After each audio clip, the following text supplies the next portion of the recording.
Ah, good, there it goes. All right. Part 2. There might be 3 parts of this, I don't know. We're doing a shade on this piece of paper. All right, I can start drawing again. Figured break this into segments because nobody really wants to watch anything more than about 20 minutes or maybe 30 minutes, you know, unless you're watching a movie or something like that. I mean, a YouTube video that's much longer than that, people are just going to click away from it, go look at something else because they want to look at a lot of different things anyway. So anyway, continuation of this drawing, which you can see a little bit closer up from this angle, and of course you can see that it goes all the way up to there. And when I get a little better at making videos, I will probably do this in a time-lapse sequence and then do a narration over top of it so that the drawing gets done, you know, within a manageable time, and people will find it a little bit more interesting, hopefully. But as the case may be, this is the only way I can do it for right now, until I go buy some stuff, and I'm going out today. So in creating these, as I talked about the other day, it is really a random process. I mean, you know, what you want to fill an area in with is not really preconceived. I mean, you can do it that way if you wanted to, but it's just good enough over here. I don't know. Maybe I should go up there. Maybe that's a little better. Get me out of the picture a little bit. So it becomes a very spontaneous sort of creation. You know, it's very much unlike some of the paintings I've done, which I will show you one. You can see it on the wall up there with Frankenstein and the Statue of Liberty, etc., etc., etc.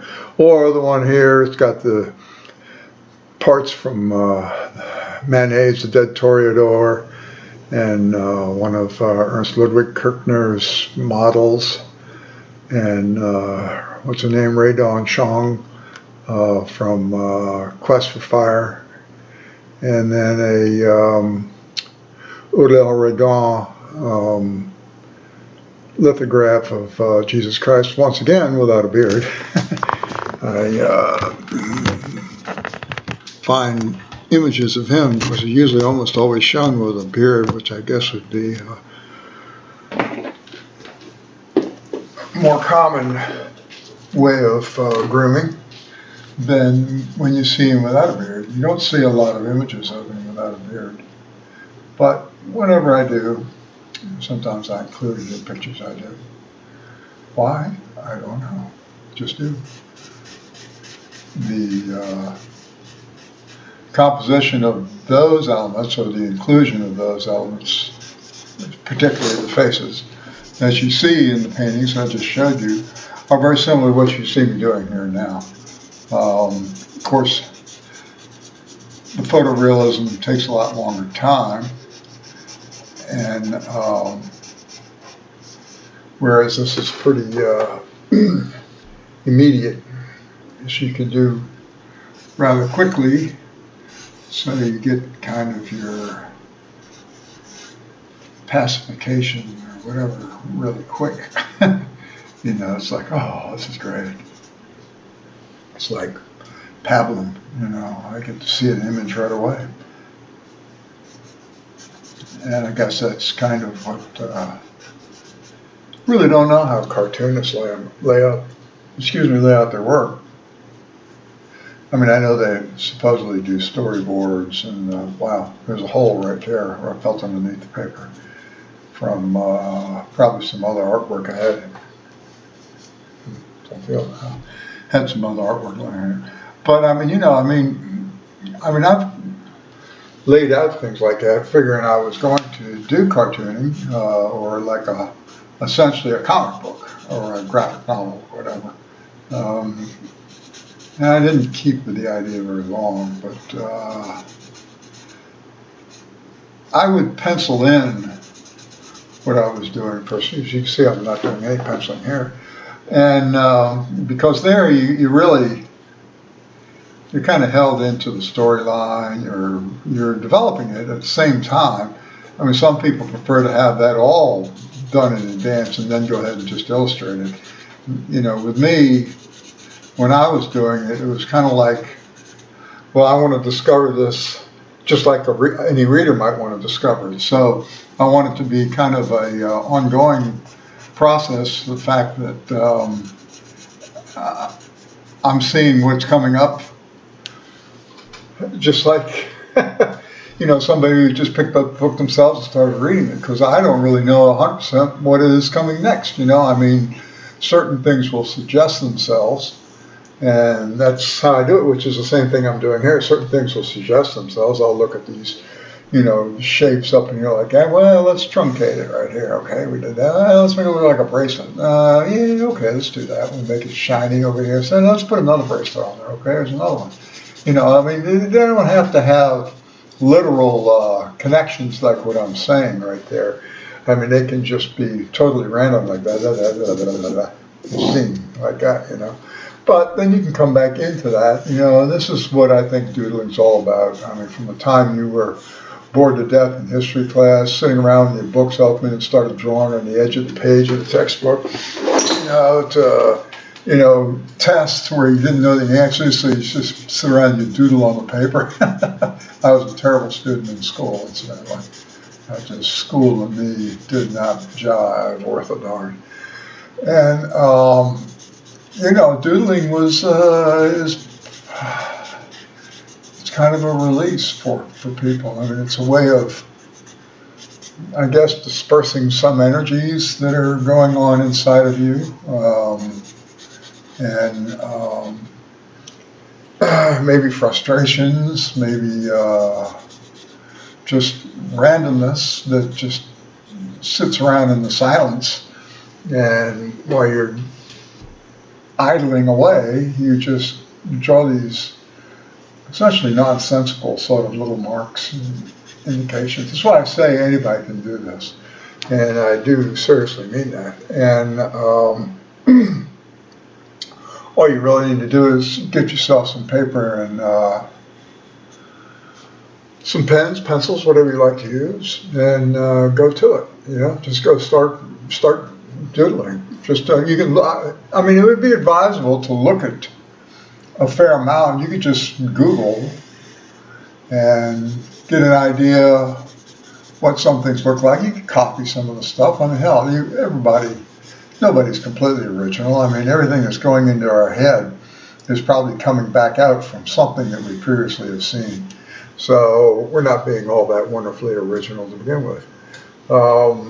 Maybe in the combination of how we do things, it becomes original. But I mean, beyond that, I think we copy everything we do practically. And I mean, with me, I mean, I've got tons of sketchbooks with either lots of these type of drawings in them. People used to, I'd go sit in the bar and I would sketch while I had some beer, and I was pretty well known for that. I mean, it was like my chair that I sat in, and it was kind of almost reserved for me at the bar. Not really, but I mean, it was. People made jokes about that because I was the guy who always sat by the window and drew. And I would draw this type of drawing you're seeing here most of the time. Sometimes I'd work on portraits because I like doing portraits. I don't consider myself particularly great at them. But, I mean, you saw the Frankenstein and everything. Didn't look too bad. And I'll show you some of my portraits in later videos, and I'll also probably do a couple of portraits so you can see how I do that, which is probably not the standard academic way of doing them. I have my own way of doing it, which is kind of weird. Maybe I'd be a better artist if I paid more attention to those things, but I just like to wing it myself. You know, that's just how I am, and at this stage of my life, I don't foresee that changing any. So I just think people should do this. I think people, you know, I mean, that was, we won't get political here, but I mean, yes, I just accept and mention it, but I mean, like, the aesthetic experience, where's my other pen? Talk about aesthetic, oh, there it is and was the ideal in certain political theories. And I won't go any further on political than that because I don't want to stir up a hornet's nest. And this is newer. These things were, I think you go through these things, and I should get the one with the chisel point. I'll go buy one of those maybe today or tomorrow. So, but I want to finish this thing today if I can. And, you know, the aesthetic, it gives you a reason to actually enjoy life itself. And, you know, it's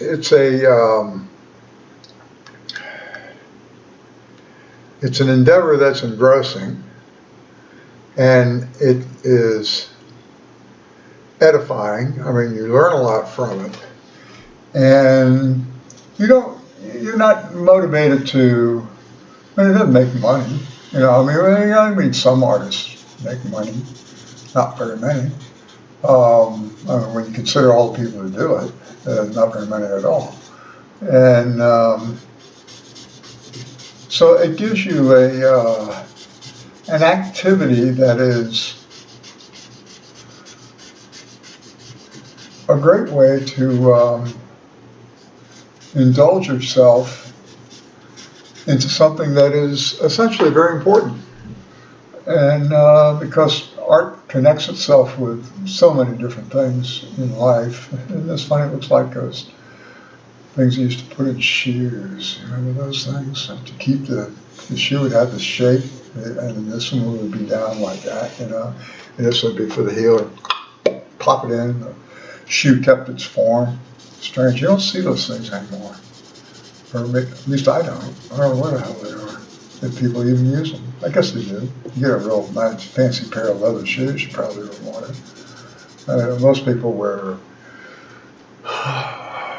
running shoes and walking shoes, stuff like that nowadays. You hardly ever see hard sole shoes at all. You know, I mean, I buy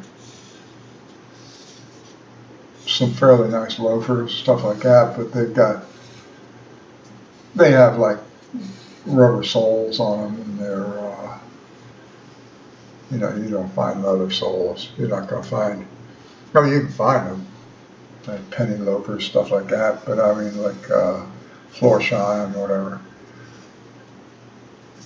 But people prefer the ones with the gels, pads in them, and, you know, the good soles that are grip and all the other stuff so you don't fall and break your neck, which makes a lot of sense. Looks like an erector set. Anybody have an erector set? Let's put a little circle in here. Yeah. Always liked Bob Ross. Bob Ross was one of those guys.